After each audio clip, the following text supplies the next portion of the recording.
അഭയാർത്ഥി ക്യാമ്പുകൾ ലക്ഷ്യമിടരുതെന്ന് അമേരിക്കയടക്കമുള്ള രാജ്യങ്ങൾ ഇസ്രായേലിന് നിരന്തരം മുന്നറിയിപ്പ് നൽകുന്നുണ്ട്. എന്നിട്ടും അവസാനമില്ലാത്ത യുദ്ധമെന്ന് ലോകത്തെ തന്നെ വെല്ലുവിളിച്ചുകൊണ്ട് കണ്ണില്ലാത്ത ക്രൂരതകൾ തുടരുകയാണ് നെതന്യാഹുവിന്റെ ഭരണകൂടം.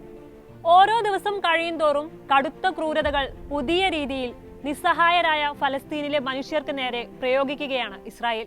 പുറമെ പട്ടിണി മരണവും ദുരിതവും വേറെ. ഇതിനിടെയാണ് കഴിഞ്ഞ ദിവസം ഞെട്ടിക്കുന്ന ഒരു വീഡിയോ പുറത്തു വന്നത്. ഗസയിലെ ജബലിയ അഭയാർത്ഥി ക്യാമ്പിൽ നടത്തിയ സൈനിക ഓപ്പറേഷനിടെ അഭയാർത്ഥികൾ താമസിക്കുന്ന ടെന്റിലേക്ക് നായയെ അഴിച്ചുവിട്ട് ആക്രമിക്കുന്നതായിരുന്നു ആ വീഡിയോ. ടെന്റുകളിൽ നിന്ന് ഒഴിഞ്ഞു പോകാൻ ആവശ്യപ്പെട്ടിട്ടും ഫലസ്തീനികൾ കൂട്ടാക്കാത്തതിനാലായിരുന്നു ഈ ക്രൂരത. ഒരു ടെന്റിൽ ഉറങ്ങിക്കിടക്കുകയായിരുന്ന വയോധികയെ നായ ആക്രമിക്കുന്നതിന്റെ ദൃശ്യങ്ങൾ അൽ ജസീറയാണ് പുറത്തുവിട്ടത്. ദൗലത്ത് അബ്ദുല്ല അൽ താനാനി എന്ന വയോധികയെയാണ് ഇസ്രായേലിന്റെ സൈനിക നായ ആക്രമിച്ചത്. ടെന്റ് ഉപേക്ഷിച്ച് പോകാൻ ഇസ്രായേൽ സേന ഭീഷണിപ്പെടുത്തിയെന്നും താൻ അതിന് കൂട്ടാക്കിയില്ലെന്നും ദൗലത്ത് പറയുന്നു. ആകെയുള്ള കിടപ്പാടം ഉപേക്ഷിച്ചു പോകാൻ ഞാൻ തയ്യാറായിരുന്നില്ല. അതുകൊണ്ട് ഇസ്രായേൽ സൈന്യം എന്റെ നേർക്ക് ഒരു നായയെ അഴിച്ചുവിട്ടു. ഉറങ്ങിക്കിടക്കുമ്പോഴാണ് അത് ടെന്റിലേക്ക് ചാടിക്കയറിയത്. എന്നെ കടിച്ചു വലിച്ച് ടെന്റിന് പുറത്തു കൊണ്ടുവന്നു. ഈ സംഭവം അൽ ജസീറയോട് വിവരിക്കുമ്പോഴും അവരുടെ മുഖത്തു നിന്നും ഭയം വിട്ടുമാറിയിട്ടുണ്ടായിരുന്നില്ല. നായയുടെ ആക്രമണത്തിൽ ദൗലത്തിന്റെ കൈക്ക് ഗുരുതരമായ പരിക്കേറ്റു. എന്നാൽ ചികിത്സിക്കാൻ യാതൊരു വഴിയുമില്ല. കാരണം ആശുപത്രികളെല്ലാം ഗസയിൽ എന്നേ അടച്ചുപൂട്ടിയതാണ്. കീറിപ്പറിച്ച ഉണങ്ങാത്ത മുറിവുമായി ഇടിഞ്ഞു പൊളിയാറായ ടെന്റിൽ തന്നെ തുടരുകയാണ് ദൗലത്ത്. ഇതിനു മുമ്പും ഇസ്രായേൽ ഇതേ ക്രൂരത നടത്തിയിട്ടുണ്ട്. അന്ന് വെറും 4 വയസ്സുള്ള ഇബ്രാഹിം അഷാഷ് എന്ന കുഞ്ഞിന് നേരെയായിരുന്നു ഇസ്രായേൽ സൈന്യം വെറി പിടിച്ച നായയെ അഴിച്ചുവിട്ടത്. ഫെബ്രുവരി 4-നായിരുന്നു ഇത്.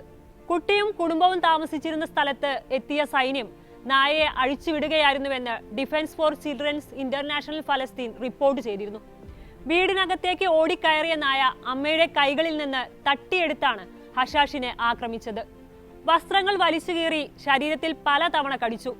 3 മിനിറ്റോളം തുടർന്ന ആക്രമണത്തിൽ ഗുരുതര പരിക്കേറ്റ ഇബ്രാഹിമിനെ ആശുപത്രിയിൽ പ്രവേശിപ്പിക്കുകയും പ്ലാസ്റ്റിക് സർജറി അടക്കം വേണ്ടിവരുമെന്നും ആ റിപ്പോർട്ടിൽ ഉണ്ടായിരുന്നു.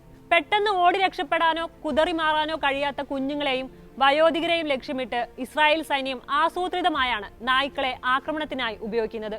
2023-ൽ ഫലസ്തീൻ കുട്ടികളെ ഇസ്രായേൽ പട്ടാള നായ്ക്കൾ ആക്രമിച്ച 4 കേസുകൾ DCIP രേഖപ്പെടുത്തിയിട്ടുണ്ട്.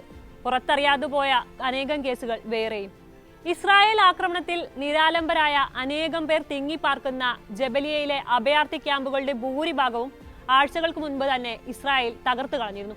ഹമാസിന്റെ നിയന്ത്രണത്തിലാണെന്ന വാദം ഉന്നയിച്ചുകൊണ്ടായിരുന്നു കണ്ണിൽ കാണുന്നതെല്ലാം സൈന്യം നശിപ്പിച്ചു കളഞ്ഞത്.